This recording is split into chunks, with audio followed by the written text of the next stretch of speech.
Benvinguts a Col·lectius en xarxa, amb Manel Ferrer i Lluís Rodríguez Lago. Benvinguts i benvingudes de nou al Col·lectius en xarxa. El programa d'avui promet ser un d'aquells col·lectius en xarxa superreivindicatius i que ens pot acabar deixant amb una mica de regust feixista a la boca, però és que la situació no mereix menys. Tot i que sortim avui amb una mica de bajona, cal que parlem d'això, Manel. Oh, i tant, doncs anem de parlar, Lluís, exactament perquè darrerament als Estats Units estem comprovant com de perillosa és l'herència que ens ha deixat Trump, perquè s'estan aprovant diverses lleis anti-LGTBI i en contra dels drets de les dones. Després de posar les dades sobre la taula, en parlarem de tot plegat amb el Daniel Grande, que és el director de comunicació de l'Observatori contra l'Homofòbia. Aquí també preguntarem com pot afectar aquesta deriva feixista a països com el nostre, també. Anirem al quilòmetre zero. Exacte, comencem? Som-hi.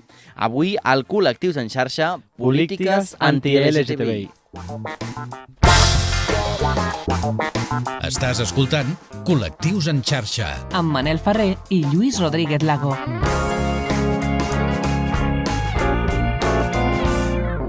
I què, comencem per saludar Oh, i tota tant, aquella gent sempre. que ens segueix, que ens veu a Instagram TV, a YouTube, Exacte, que ens segueix a les en xarxes, plataformes, a les ràdios locals, a tot arreu, Ens fa retuits a Twitter. Exacte, i que comenten. M'agrada molt també quan ens comenten o ens proposen temes. Dit això, Lluís, avui hem dit que estem prou reivindicatius. Una miqueta Anem a sí, posar perquè en clar, context. la situació és molt preocupant als Estats Units i és per això i per les conseqüències que pot tenir per altres països del món les decisions que es prenguin en aquest país, com per exemple el nostre, que dediquem aquest episodi a analitzar les polítiques anti-LGTBI i contra les dones que s'estan aprovant en aquest país. Però per què està passant ara i què en aquell país, ara que en aquell país hi governa un president del partit d'Obama, no? Els demòcrates. Per què està passant ara? Doncs perquè encara ara estem rebent les herències dels governs del Partit Republicà i del qui va fer president a Donald Trump o a George Bush. La composició del Tribunal Suprem dels Estats Units depèn del president de torn i hi ha magistrats més progressistes i d'altres que podríem catalogar-los com a més conservadors. O que els cataloguem directament com a superconservadors. En aquest cas posem el focus, per exemple, en el senyor Clarence Thomas, de 74 anys, un jutge del Tribunal Suprem dels Estats Units. També et dic, 74 anys, jo no tinc res en contra de l'edadisme, però jo crec que arriba un moment que no, perquè potser... vivim a Barcelona i ja sabem qui es presenta. Però hauríem de deixar córrer una mica a vegades l'aire en tot, però bé, sí. Doncs aquest senyor és net d'esclaus, sacerdot frustrat i capdavanter de la derogació de l'avortament, que casualment es va veure immers també en un cas d'aquest senyor d'abusos sexuals l'any 1990 i a qui ara també se li atribueixen delictes de malversació per uns viatges de luxe que es veu que va fer amb uns amics i que no va acabar de declarar. Aquest jutge, per exemple, el va escollir George Bush. Aquest és un dels senyors que ha fet que l'avortament a alguns dels Estats Units sigui il·legal. Al juny de 2022, el màxim tribunal va fer marxa enrere amb la sentència Roe vs. Wade de 1973 i va donar peu a una ofensiva conservadora per legislar en contra del dret de l'avortament a cada estat. Però al mateix moment també es va voler avançar, per exemple, contra la identitat de gènere. En el que va de 2023, estem al maig, s'han presentat 136 projectes de llei en les legislatures estatals per prohibir o limitar l'atenció a menors d'edat en matèria d'identitat de gènere. Un total de 13 estats, per exemple, han promulgat lleis que prohibeixen la medicació o l'atenció quirúrgica per a joves trans. I com a part d'aquestes iniciatives, Polítiques Cruels també està avançant de manera encara més radical la llei Don't Say Gay, que és No diguis gay, estenent la prohibició de les discussions sobre els temes LGTBIQ fins al final del 8è grau, prohibint de manera contundent el reconeixement de les identitats trans en mestres, i als mestres no se'ls permetrà en alguns estats informar als estudiants sobre els seus pronoms si el seu gènere no coincideix amb el sexe que se'ls va assignar en el moment de néixer, i també la legislació evitarà algunes formes d'acció disciplinària contra estudiants o mestres que confonen el gènere d'una persona trans. És a dir, que no podran ser represos els alumnes que et cridin per un pronom que no és el que tu consideres. Aquesta llei està intentant esborrar de manera efectiva a les persones trans limitants del sistema d'educació pública per complet, definint el gènere de les persones com un tret biològic immutable. Aquests esforços antitrans podrien establir un model perquè altres estats aprovin lleis discriminatòries similars en el futur i no altres estats, Lluís, altres països. També altres països, exacte. Totalment, sabem la influència dels Estats Units en la resta del món, no? Però també es posaria en problemes un mestre o una mestra que volgués respondre a un alumne de primària, per exemple, perquè a la pregunta de per què els seus companys té dos pares. Es posaria en problemes aquest mestre, no? En la mateixa línia, per exemple, a Texas avança una llei la qual permetria que qualsevol persona pugui demandar als organitzadors i als artistes d'un espectacle drag en cas que un nen o una nena hagi vist l'actuació. Les persones que demandin amb èxit per aquestes actuacions drag tindrien dret a reparacions legals de fins a $5.000.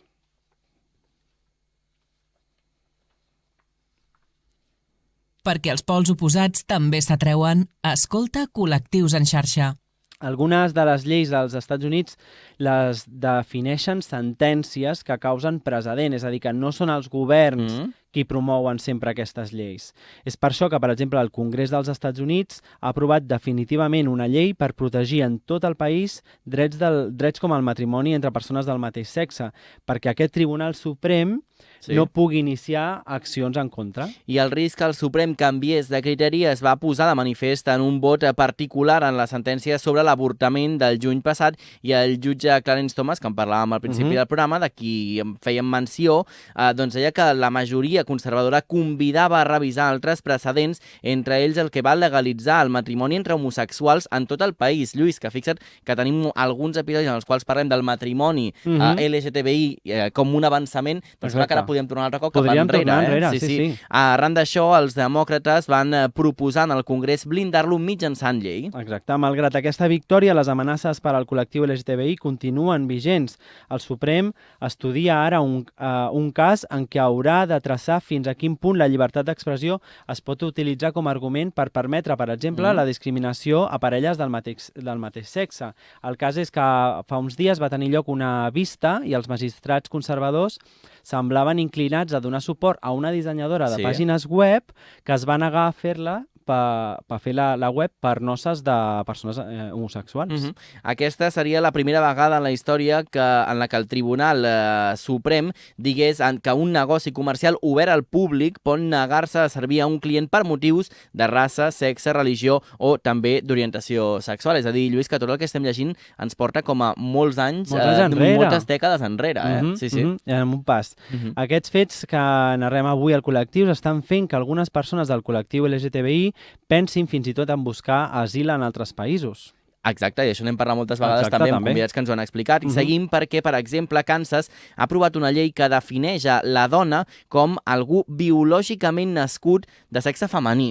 Defineix una dona com algú al sistema reproductor biològic de la qual està desenvolupat per produir òvuls, és a dir, com si fos una fàbrica, podríem dir. Totalment. Mentre que un home es refereix a qualsevol al sistema reproductor del qual està desenvolupat per fertilitzar els òvuls d'una dona. És a dir, està casant l'home i la dona. I estem definint-nos exacte per la genitalitat. No? D'altra banda, els legisladors de Carolina del Sud també estan estudiant una resolució conjunta per modificar la seva Constitució, la Constitució de l'Estat, i definir el sexe com el sexe biològic en néixer. De fet, Lluís, amb això que ara dèiem, no? de la definició de la dona, ja està deixant fora a totes aquelles dones que no tenen la capacitat de produir òvuls. Per exemple, directament. També trobem que a Tennessee s'acaben d'aprovar noves mesures legislatives i va camí de convertir-se en el 5è estat que incorpori la prohibició total de les intervencions quirúrgiques i farmacèutiques de gènere per a nens. A més, han pres el camí per il·legalitzar la realització d'espectacles drag amb contingut sexual per a nens. En resum, aquesta onada de lleis anti-LGTBI que s'estan donant als Estats Units podrien fer que es limités o directament es prohibís la discussió de temes d'orientació sexual i identitat de gènere a les escoles públiques. O es limités l'accés de joves trans a tractament sanitari que tingui a veure amb aquesta afirmació de gènere. I també es limités la participació de joves trans en esports femenins. I per fer-ho, els doctors es podrien enfrontar a 10 anys de presó, atenció, 10 anys de presó, presó si faciliten blocadors de pubertat, hormones i altres procediments mèdics a menors trans. És a dir, Lluís, que en comptes d'anar cap endavant no? I afavorir les persones, serà tot el contrari. És a dir, si tu ajudes a una persona, no? I el limites a fer bé la teva feina, doncs pot ser sancionat, no? I en el cas que qualsevol pare tingui referències que aquests temes relacionats amb el col·lectiu s'han discutit a classe, pot denunciar el districte escolar en el qual estudia el seu fill i rebre una compensació econòmica si guanya el cas. Estem parlant, hem posat els Estats Units sobre la taula perquè està passant això en un país que l'altre dia, quan vaig anar a una presentació d'un llibre, vaig sentir una cosa que em va fer molta gràcia, que és que quan es veu... hi havia un company que deia que quan et fas gran descobreixes que els Estats Units no és el país més civilitzat del món. Sí, és una perquè cosa és com allò quan tots volem anar-hi a viure, exacte, no? I quan ens fem grans diem, ui, potser no. Cuidao. Sí. I l'estem posant sobre la taula justament perquè moltes vegades té una gran influència sobre altres països i perquè molts partits s'emmirallen, molts partits polítics, per exemple espanyols, es poden o s'han arribat al llarg de la història a emmirallar en moviments legislatius i polítics que han passat en aquell país. I a més també, Lluís, amb el pretext de dir, escolta, no, si ho han fet als Estats Units, serà que funciona, no? Perquè al final el tenim com a referent de tot, no? Com a referent econòmic, social, cultural i també amb tot plegat, és a dir, que al final hi ha un perill important. Al final estem parlant de que el 2023 s'han presentat, dèiem abans, 136 projectes de llei per limitar o prohibir directament temes relacionats amb el col·lectiu. Sobretot amb el tema trans, que és on sempre anem coixos, ja ho hem dit moltes vegades en aquest programa, però sembla ser que és on més coixos anem, però també, per exemple, amb les discussions a les escoles i amb multes considerables pels mestres i pel personal sanitari, no? Ho estan veient ara amb l'avortament. Total, i de fet, Lluís, també es tornen un altre cop aquests estats de la censura, no? Que és, si tu veus un espectacle drag, gairebé et motiven a fer-ho perquè inclús et poden arribar a pagar diners. És a dir, si tu els denuncies, pots inclús guanyar $5.000, no? Llavors, d'alguna manera, t'estan premiant per fer com de caçador, no? Dels drets que li estan traient a la resta de persones. I el que passa amb aquestes... el que veiem que passa amb aquestes iniciatives és el que vaig trobar l'altre dia, per exemple, a Twitter, no? Al final d'un espectacle o a les portes d'un espectacle drag hi havia tot un seguit d'homes nazis cantant, o sigui, amb el braç alçat, esperant que sortissin els artistes i les artistes doncs, per reprendre-les, no? Doncs veurem també cap a on va i per conèixer també doncs, l'efecte que pot arribar també a tenir el nostre país, anem a saludar el nostre proper convidat. Segueix-nos a les xarxes. Busca'ns i recupera tots els nostres programes, imatges i vídeos exclusius. Col·lectius en xarxa, a Twitter, Instagram i a les principals plataformes de podcasting.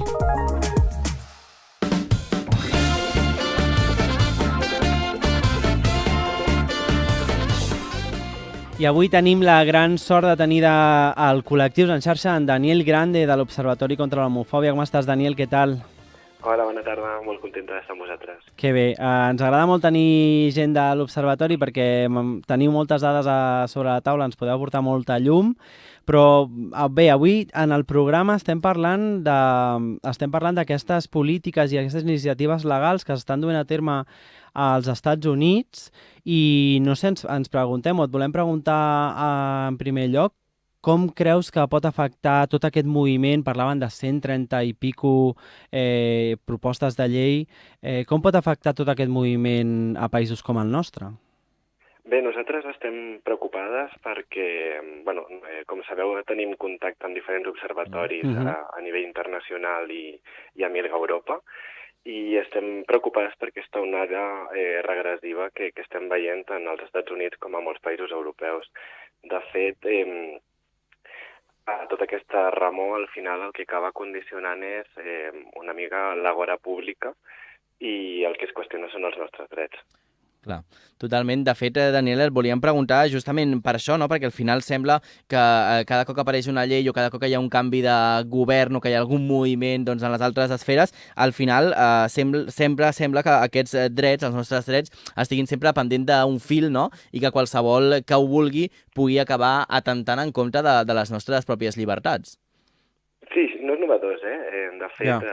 veiem aquest fenomen pràcticament des de l'era Reagan, però sí que ara s'ha accentuat molt el discurs d'odi al voltant de la dreta més extrema, no? Comentàveu el cas de Tennessee o el de Florida, però també recordem els municipis anti-LGTBI de Polònia, les lleis per la família, mal anomenades d'Hongria o d'Itàlia, etc., no? Vull dir, al final, a poc, i aquí a l'estat espanyol, per exemple, la derogació de la llei trans i de la llei LGTBI que ha anunciat el govern d'Ayuso. Clar, imagina't. És que tu ara deies, estem en contacte amb observatoris d'Europa. Quina és la sensació que hi ha? Tu parlaves de preocupació, però estan passant aquestes coses a Europa també, Exacte, sí. Nosaltres, estem preocupades en tant que ciutadanes europees, però això ens afecta a totes. A més, és una cosa molt important que entenguem que aquesta regressió de drets no és única del col·lectiu LGTBI, sinó que té a veure amb els drets humans i amb la dignitat de les persones, i va més enllà dels drets LGTBI, no? Estic pensant també en l'avortament, en el dret a l'asil, etc. no? Hem parlat també de l'avortament i de com ho estan passant també en alguns estats les dones als Estats Units. Des de l'Observatori heu estat duent a terme accions com Compromís LGTBI, on us heu estat reunint amb candidats o membres de llistes de partits. Com està el tema a les candidatures, el tema del compromís LGTBI? Explica'ns una mica. Bé, nosaltres hem recollit fins ara 105 incidències per violències o discriminacions vers el col·lectiu a Catalunya. Creiem que és una dada molt significativa i per això hem interpel·lat a les diferents formacions que es presenten a les properes eleccions precisament això, que signifiquin i que posin damunt de la taula quins seran els aspectes que volen dur les seves candidatures per les properes eleccions. Com comentàvem, estem preocupades per aquesta onada regressiva de drets i més enllà d'això pel discurs d'odi que a poc va inoculant i fa un augment d'aquestes incidències, d'aquestes violències i discriminacions. I la sensació, perdona, Manel, la sensació és que estem nosaltres preocupades o la gent que està al capdavant dels partits està també realment està veient aquesta preocupació, està veient aquesta perillositat de tot plegat, o a vegades es posen allò de l'etiqueta ara al mes de l'orgull i s'acabarà la cosa? Nosaltres la calculadora, per ser sincer, molt pensant en la propera contesa electoral, més que en el que anàvem a demanar, però sí que totes han respost. De fet, Daniel, segurament el problema també d'aquestes jornades que esteu fent o aquestes trobades que esteu fent és que segurament els partits que hi participin no hi ha dubte de que aniran a favor, o no hi hauria d'haver dubte que aniran a favor de les persones. Segurament el problema serà amb tots aquells partits, no?, que segurament no participin d'aquestes trobades que esteu fent, que suposo que també us hi deveu trobar, no?, que no hi ha hagut resposta o que directament no hi volen participar perquè, lògicament, alguns dels seus ideals van en contra de les persones. Bé, amb els partits conservadors tradicionalistes i de dreta extrema, doncs normalment ja no interlocutem. Vaja. Són partits que o s'abonen a l'homonacionalisme, que com sabeu és aquesta idea, no?, dels nostres gais, sempre gais blancs cis, que són atacats per persones migrants, que és completament fals, i és un discurs que entre nosaltres també hem de començar a erradicar. És això que ens fa Israel a vegades, que ara que està a Eurovisió per aquí rondant, no? Ho havies sentit a parlar? Sí, digues. Sí, exacte. Bé, l'homonacionalisme no deixa de ser això, no?, que aquesta construcció de la dreta extrema de dir les persones LGTBI, que redueix únicament als homes gais, i blancs, i cis, evidentment, i amb una certa manera, amb una expressió de gènere i una certa manera de comportar-se, doncs són persones que acceptem, d'alguna manera, i són atacades per persones migrants que són malèvoles, quan nosaltres, les nostres dades recullen precisament que és el contrari, que la major part de les agressions venen de persones amb nacionalitat espanyola. Déu-n'hi-do. Segurament en això també és importantíssim, en parlem moltes vegades de les fake news, però a vegades també, Daniel, en aquests aspectes també és important tenir-les en compte, no? Perquè hi ha moltes formacions polítiques que serveixen d'aquestes notícies que no són certes, sabent que no són certes, per construir també doncs, el seu ideal i els seus discursos polítics. I això la gent n'hauríem de treballar molt més, com ens informem i què és el que ens creiem, no? Sí, de fet nosaltres, la nostra filosofia com a observatori va ser des del principi començar a reclutar dades, no? Perquè al final això és el que acaba configurant realitat, no? Nosaltres sabem que existeix la LGTBI-fòbia i, per tant, la comptabilitzem. A part de, com sabeu, donem un servei d'assistència psicosocial i jurídica a les persones afectades. I ja que tenim aquí, parlem una mica, si et sembla, de la llei trans que hem aconseguit aprovar a les Corts Espanyoles. Segons el teu parer o el parer de l'Observatori, ha quedat a mig camí de ser la llei que haguéssim volgut aprovar o podem estar satisfetes? Bé, això és difícil de fer una mirada sense allargar-nos massa, però nosaltres sí que creiem que és important que existeixi una llei LGTBI per un cantó i una llei trans a nivell estatal, perquè hi ha moltes autonomies on no existeix un marc normatiu inferior, que és a dir, una llei autonòmica, estic pensant en La Rioja, etc. Per tant, és important que existeixi una llei i això que vagi per endavant. Dit això, la llei trans aprovada no és la llei ideal que nosaltres haguéssim desitjat, no? Perquè entenem que l'edat de consentiment pels infants i joves trans és bastant superior, són 14 anys i voldríem que fos menys, vaja. No recull l'autodeterminació de les persones no binàries i tampoc acaba de recollir de forma correcta la situació de les persones sol·licitants d'asil i migrants. Home, és que de fet, amb això que ens explicaves, recordo a una conferència que vam anar Lluís i jo, no? Justament que estava la Marc Ambroyer, també que ho feia des de l'Observatori, i ens deia justament això la Mar, és a dir, que ella ha lluitat durant molts anys per moltes coses que s'han assolit, però que no ens hem de quedar només en aquest principi, sinó que es pot anar molt més enllà i no confiar que ja està tot fet, no? Perquè segurament molta gent confia i diu, això ja queda fet. No, encara hi ha moltíssima feina i el que hem de tenir clar és que l'assoliment d'aquestes noves lleis no són per sempre, perquè mira, estem veient, per exemple, el cas dels Estats Units, que tot el que havien guanyat de cop ho tornen a perdre, és a dir, que al final tot és molt circumstancial del lloc, no? I del moment.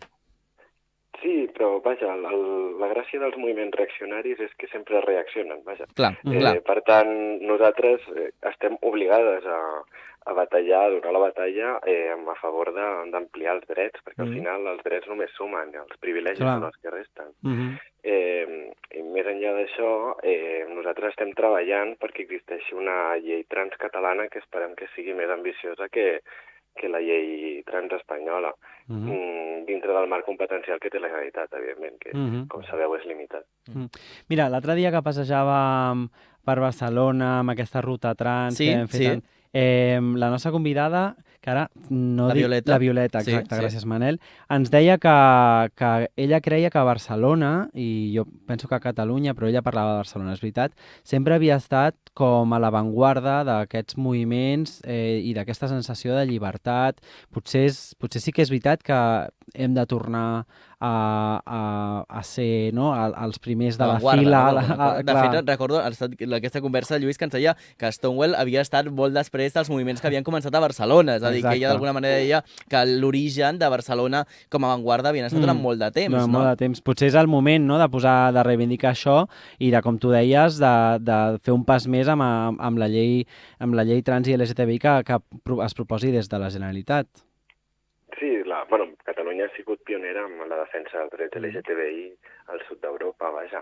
Les primeres manifestacions fins i tot a principis del 20, després amb la gran manifestació del FAC en el tardofranquisme, que va ser la primera manifestació LGTBI d'Espanya, i després en la primera aprovació de la llei LGTBI, que va ser la primera també del marc normatiu espanyol. Vull dir que encara tenim molta feina per fer, però la veritat és que Catalunya sempre hem estat tractors en aquest sentit. Està bé que amb això estiguem allà. A veure, explica'ns també ja una mica per acabar des de l'Observatori, que treballeu amb plataformes com la vostra d'altres països. Quines serien les principals vies d'actuació i com s'està vivint a la resta d'Europa també aquesta situació en els Estats Units, però sobretot parla'ns d'aquestes actuacions que teniu ara a l'Observatori per tirar endavant. Bé, nosaltres, com sabeu, el nostre àmbit d'actuació és el territori català, però més enllà d'això el que estem molt interessades és en la transformació d'aquesta opinió pública, no? D'aquesta opinió pública europea. Per això estem en contacte doncs, amb Ideajo, amb companyes de tot l'estat espanyol, amb gent al Senegal, amb gent a Costa Rica, no em sortia, perdoneu. I amb gent d'Europa de l'Est. El que intentem és una mica treballar des de la transformació de l'opinió pública.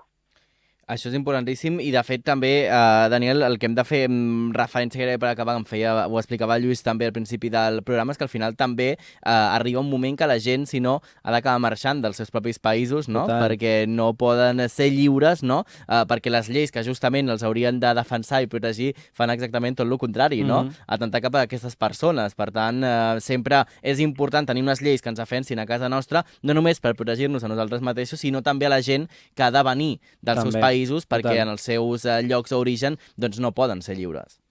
Sí, i fins i tot aquestes violències i discriminacions ja no són velades, sinó són directes dintre del mateix espai europeu. I espanta països com la Polònia del PiS, com la Hongria d'Orbán, etc. I espanta moltíssim veure que gent obertament les defensa, les segrega el partit d'extrema dreta que tenim aquí representant a la cambra ha dit que estava a favor d'aquestes polítiques d'Hongria. Bé, doncs... perquè, jo crec que malinterpreten el que significa els valors de la família, fins i tot podríem dir que malinterpreten el que signifiquen els valors de l'Evangeli, vull dir... Totalment, sí, potser sí. Vaja, bé, però és que no entraria en qualificatius sobre aquest tema. No. Daniel, repetiria el que comentava, que al final la defensa dels drets LGTBI és una defensa de drets humans, de drets de ciutadania que ens afecta a totes, i que la conquesta de drets sempre és en positiu i mai en negatiu. Molt bé, doncs, Daniel, moltes gràcies per atendre'ns i sempre gràcies també a l'Observatori, també, que sempre estan molt pendents del que fem i també ajudar-nos a fer aquest col·lectiu en xarxa. Moltes gràcies. A vosaltres, gràcies. Que vagi molt bé, fins la propera. Nosaltres marxem, Lluís, avui molt reivindicatius. Molt reivindicatius perquè tocava. Que estem per això. És que no parem. No parem. A veure, marxem amb Sexto Sentido de Rose, Las Cariño i Xavivo. Molt bé, i les gràcies també, exacte, al Carles Soler Piqué a les vies de saber l'edició d'aquest muntatge. Ens escoltem la propera setmana a la vostra ràdio local, també a les plataformes de podcast, YouTube. Que vagi molt bé, adeu. Este after no te pega nada, me dolía y tú decías que yo exageraba. Sigo pillado de tus pecas y hasta